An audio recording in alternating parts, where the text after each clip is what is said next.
Pamiarsa, gumbira teh matak sehat. Nguluwut bae mah matak gering nangtung. Upami pamiarsa hoyong hirup secara sehat, pamiarsa kedah ngajaga manah. Manah urang kedah tetap gumbira. Kumargi ngalangkungan gumbira, aya enzim-enzim, aya hormon-hormon dina salira urang anu tiasa ngajantenkeun salira urang janten sehat.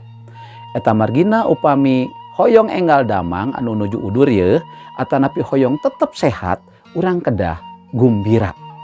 Kumargi upami urang teu gumbira, contona wae urang ambek-ambekan, seueur urat-urat dina salira urang anu pegat kumargi masalah ambek.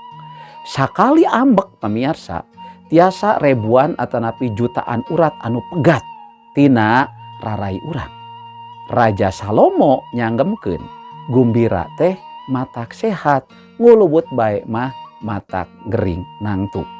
Hayu tidangat ayeuna urang tetep ngajaga manah urang supados urang tiasa gumbira. Naon bae kaayaan pamiarsa, urang kedah tetep gumbira. Nalika urang nuju senang, nalika urang nuju sesah, tetep urang kedah gumbira. Ti mana kagumbiraan eta sumpingna?